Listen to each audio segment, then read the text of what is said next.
Jadi Dikta itu awalnya inisial nama. Tolonglah aku. Udah pernah ngalamin kejadian horor nggak? Hai Om dan Tante sayang lupa dan foto ada aku hantu dan amin itu ya 1, 2, 3 ini dulu ya ada ada iya jangan lupa.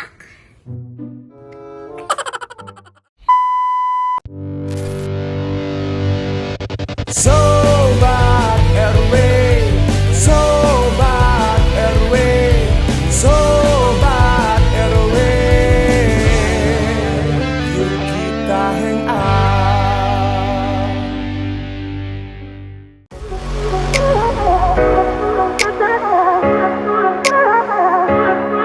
Assalamualaikum warahmatullahi wabarakatuh.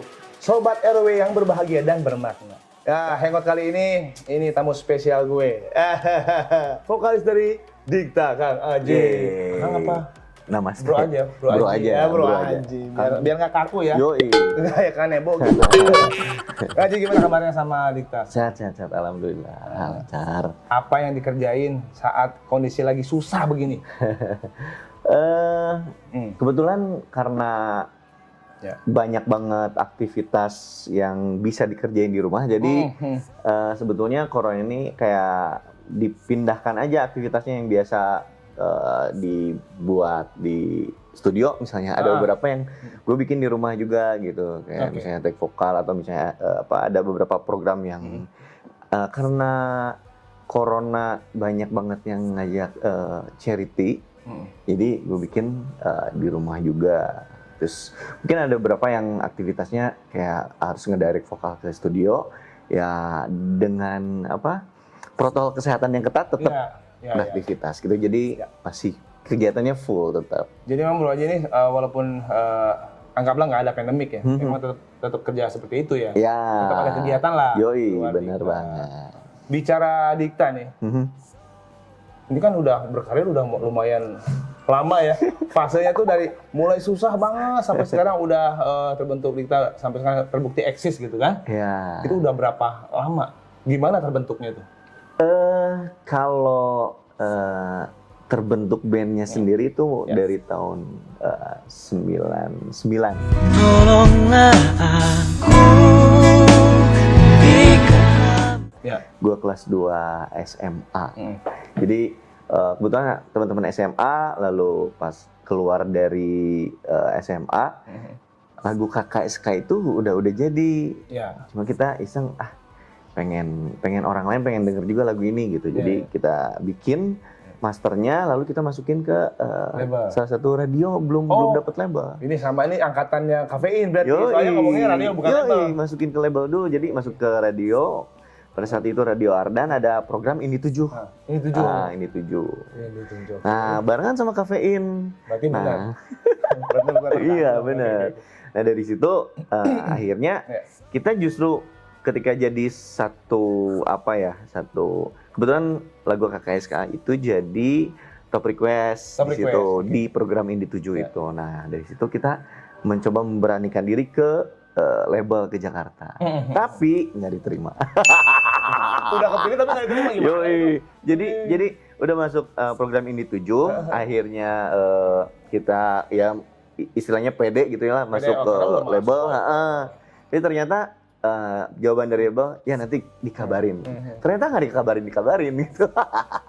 Tapi akhirnya dari situ berniat untuk fokus kuliah. Nah, setelah berniat mau fokus kuliah, malah ada produser dari Jakarta ke Bandung. Gitu. Dari situ mulai Pak Dede. Oh, iya. Iya tuh. Si Ayah. Ya gitu. Dari situ ya akhirnya Waalaikumsalam. Wah, kopinya biar nyantai gitu. Terima kasih Kang. Ya, jadi dari situ akhirnya kita bikin yang pertama adalah split album di tahun 2000. Split album dulu, dari situ karena split album belum full 2002 kita bikin yang Tak Mungkin Kemul Pasmu. KKSK-nya di recycle akustik. Oh gitu. Yeah.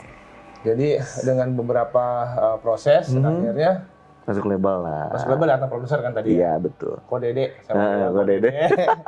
Akhirnya sekarang terbentuk album, beberapa album. Kira-kira totalnya berapa album? Sampai sekarang ini? Kalau full album ada menuju 8. 8. Jadi sekarang Bukan 9 jalan ya? 8. 8 jalan. Ya. Jadi single pertama udah kemarin Tersiksa Rindu. Nah, sekarang menuju ke single kedua. Kalau tadi bicara Dikta, ini kan pasti teman-teman musisi ini kan kadang-kadang ya yang punya band, punya karya dan punya keinginan sendiri lah. Sisi idealisnya lah gitu ya. Ada keinginan nggak? Udah lama nih jalan sama kita, bosen gua. Pengen saya bukan mau ngancurin si Diktanya, tapi pengen bikin project sendiri gitu. Ada nggak sih keinginan itu? Ya, gue yakin sih apa ya, yang namanya manusia, apalagi yang namanya seni ya. Kadang kita pengen pengen nge-explore gitu. Ya, bener. Jadi sesuatu yang terbatas di band, kadang-kadang gue pengen out of the box nih, pengen nyobain sesuatu yang baru, pengen hal-hal baru, apalagi ini gue pengen idealisme gue diakomodir nih di project solo misalnya, seperti itu ya pasti ada sih. Mudah-mudahan kalau misalnya nggak ada masalah, yang penting semuanya komunikasi lancar, gue juga bisa punya gitu. Udah pasti punya lah. Cita-cita ya. Allah punya lah Cita-cita vokalis ya. Kalau saya udah soalnya. Iya. Tapi memang terkadang kita kan mesti ngikutin komitmen awal. Betul. Setelah kita sadar diri bahwa saya terbentuk seorang vokalis jadi seorang vokalis Republik awalnya. Yes, jadi, betul. Cuman setelah ini settle dengan jalan Republik dengan market yang ada, terus udah terbentuk, ya hampir sama sih. Saya juga pengen punya karya yang beda gitu. Iya. Yang memang ini tesnya saya. Betul. Tesnya gue nih. Sebenarnya kalau menurut gue sih itu hak masing-masing personal lah ya. Cuma tinggal komunikasi. Itu aja sih kalau kata gue. Selama tidak saling mengganggu, fine kalau kata gue sih. Iya. Ya udah, kapan lah soalnya. Doakan lah. Kita dengar karyanya nih, soalnya pengen dengar sesuatu yang berbeda dari sisi lain vokalisnya Dikta. Ya, mudah-mudahan lancar lah ya. Amin. Semoga lancar. Amin. Kang Aji, Bro Aji asik. Terus selama perjalanan Dikta nih, utuh atau sering gonta-ganti personil? Jadi di album pertama sampai ketiga itu kita dengan personil yang pertama, dengan personil awal yang asli teman-teman SMA tuh. Nah, mulai dari album ketiga udah mulai yang pertama gitaris cabut, lalu ada additional Mas Diki, terus dari situ bass sama drum cabut. Akhirnya masuk Sigit sama Aang gitu. Nah, itu baru kebentuk di album ketiga dengan personil yang berbeda dari di awal terbentuk gitu. Nah, sampai sekarang alhamdulillah lancar berlima. Cuma di album yang ke 8 ini Sigit cabut, jadi kita tinggal berempat. Cabut karena ada mungkin lain. punya bisnis. Jadi pengen fokus di bisnis. Jadi Bro Aji, saya mau tanya lagi yang paling berkesan selama jalan sama Dikta. Itu pasti ada sesuatu yang ini gue kangen masa-masa itu gitu. Sebenarnya banyak banget hal-hal yang berkesan barengan sama Dikta ya? teman-teman Dikta, terutama kalau udah manggung sampai ke ke luar negeri bahkan gitu. Apalagi yang kita berkesempatan manggung di tempat yang kita nggak kebayang sebelumnya, kayak misalnya di mana ini? Entah berantah di peta nggak ada bro ini. Kayak misalnya kita manggung di Jayapura gitu, yang ketemu saudara-saudara di Papua, yang sebenarnya di kota Jayapuranya kan banyak pendatang ya gitu, tapi seru gitu. Jadi ketemu saudara-saudara di sana, terus pecinta Dikta di sana, terus ketemu sama keluarga keluarga kerajaan di Brunei gitu. Mereka seneng lagu-lagu Dikta, ketemu langsung nyanyi di depan keluarga mereka langsung, kan itu sesuatu yang kita nggak pernah kebayang sebelumnya gitu. Ya, seneng banget. Bener. Bahagia. Tolonglah aku dari nikahan. Nah, pokoknya ya jadi gimana tuh? Seru lah, seru. Terus ya yang namanya musisi ya, beres bikin karya, ada tour, kan jalan-jalan kemana itu kan seru. Iya. Ngomong-ngomong keseruan tadi kita tur di luar kota gitu kan. Nama Dikta tuh kenapa diambil nama Dikta? Ya. Jadi Dikta itu awalnya inisial nama. Inisial nama. Mas di drum, Yon di keyboard, sekarang masih Gilang di bass, ada Teddy gitar, sama gua Aji di vokal. Oh, gitu. Nah, yang di album ketiga mereka cabut, masuk Diki, Yang sama Sigit. Nah, dari situ udah aja, karena awalnya inisial nama, sekarang jadi sebuah nama aja yang gampang disebut. Bro Aji minum dulu lah. Oke, Biar nggak seret yang kita ngobrol tuh seret kadang-kadang kan. Ini harus Jadi dicoba. mesti minum dulu. Kopi. Kopi susu itu ya, enak ya?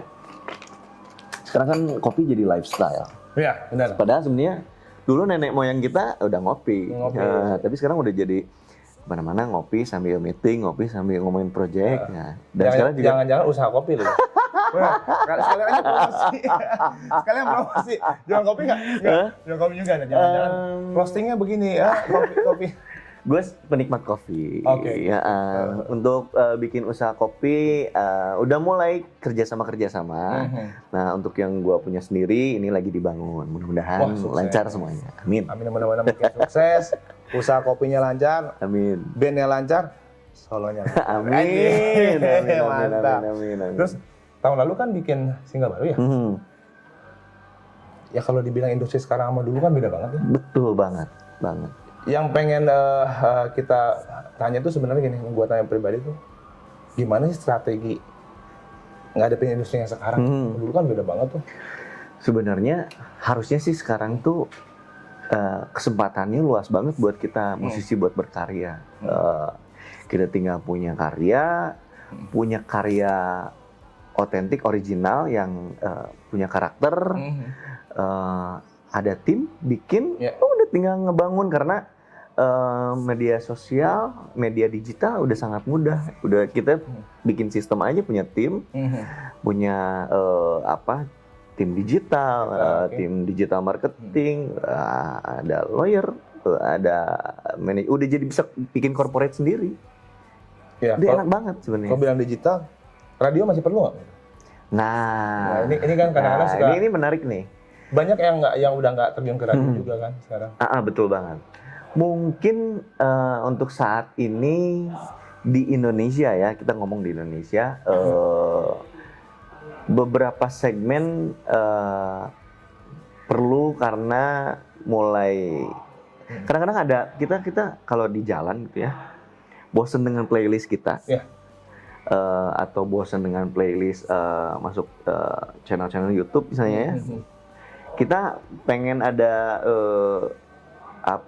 sharing dari obrolan-obrolan dari radio, karena kadang-kadang kalau lagi nyetir nggak bisa fokus nggak bisa fokus nonton. Tapi mungkin kalau dibilang ceruk dari 100% segmen radio, otomatis berkurang. Betul. Karena kan digitalnya sekarang ini. Yes, karena salah satu alternatifnya kan YouTube. YouTube-nya Ruli Hangout ini. Nah, jadi jangan lupa Jangan lupa like, comment, subscribe, Iya. dan klik lonceng. Ya, Biar kalau ada saya lagi belajar biar kalau ada konten-konten yang baru dari bisa notifnya muncul Yes, gitu itu. ya. Jadi langsung dapat notif kita. Woi sobat, jangan nonton doang kali. Subscribe dulu lah. Lonceng nyalain. Biar dapat notif dari video-video terbaru gue. Udah buruan, komentar yang banyak. Sikatlah. Ini kebetulan nih kan, tadi bicara lagu baru nih. Sedikit aja. Penggalan liriknya atau refnya atau sedikit Ini aja. kebetulan buat Sobat RW. Sobat RW yang lagi kangen karena keterbatasan karena pandemi corona ini. Mungkin ini jadi pengobat gitu. Apa adakah kau di sana merindukanku? Tuhan tolong diriku, Aku tersiksa rindu. biar ku bertemu walau dalam mimpi. Karena ku tak sanggup lagi, aku tersiksa rindu. Wih, mantap Sobat RW. Sobat RW, suaranya berkarakter banget, lagunya menyentuh hati dan menyayat-nyayat hati. Terima kasih. Terima kasih. Gak ada ngeles etik. Nah, kalau bicara tadi single udah. Nah, sekarang gue mau tanya yang jauh dari permasalahan perduniawian musik. Iya. Kita bicara nih, udah pernah ngalamin kejadian horor nggak? Oh iya. Tapi ini kejadian bener ya, ini seru. jangan dikarang-karang. Iya, seru-seru ini bener. Gua manggung di Sukabumi. Pada saat itu gua manggung di pensi salah satu SMA di sana. Aduh, gua lupa pensinya. Lalu karena manggungnya di sebuah gedung yang dulunya dia gedungnya adalah gedung voli badminton gitu. Beres Sukabumi kan lumayan masih banyak hutan-hutan ya. Itu Serem dia. ya, kayak gitu. Kita dapat hotel yang belakangnya sungai besar. Jadi di situ ada yang lagi gelantungan warna putih dengan rambutnya panjang.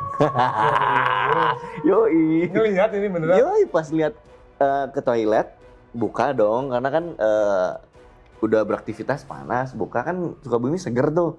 Buka pintu belakang, jendela belakang. Deng, lihat lagi ayun-ayun. Reaksinya gimana? Hah? Reaksinya gimana? Iya, kaget banget betul. loh. Gila, kaget banget.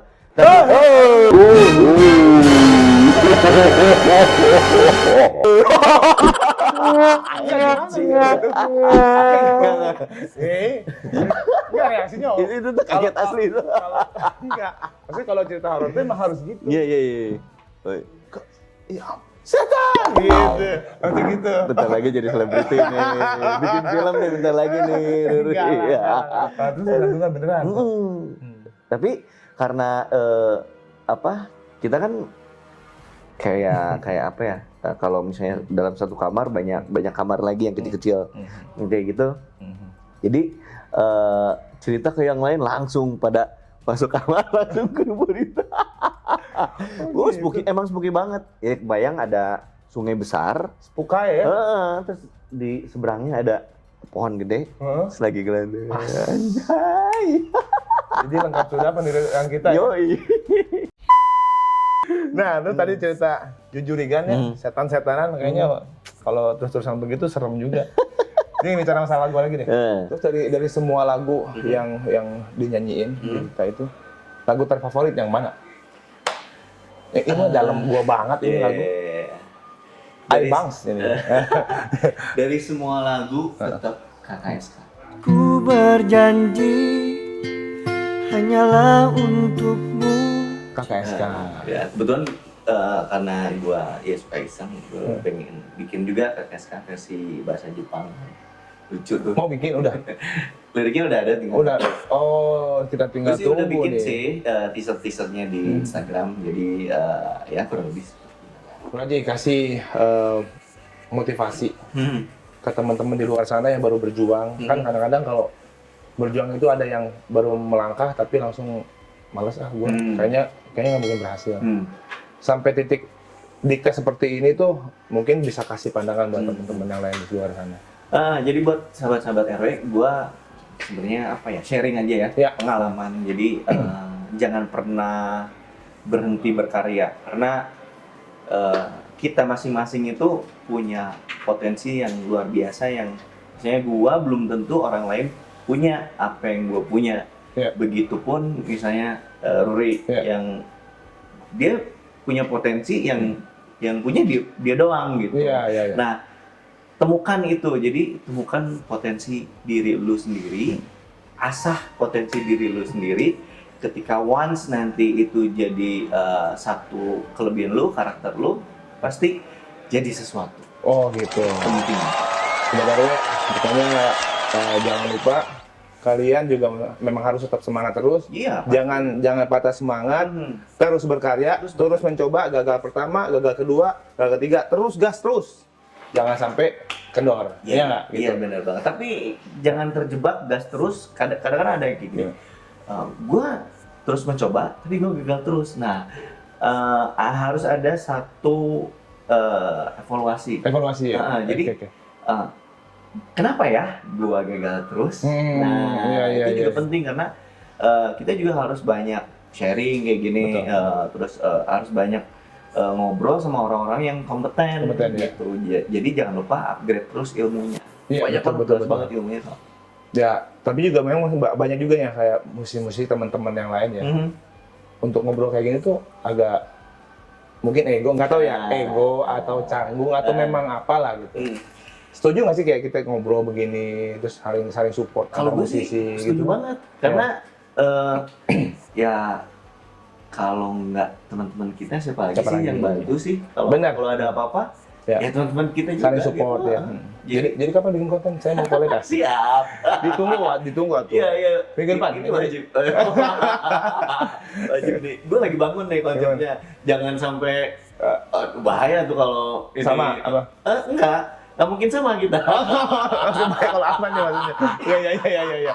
Pasti ini ya keren lah. Ini kan senior saya, ini panutanku. Kita sama-sama keren. Iya, sama keren. Jadi kita bisa sama-sama keren tapi dengan karakter masing-masing. Iya, Gitu. betul. Maksudnya jadi maju bareng kita. Terserah. Bareng. Mantap.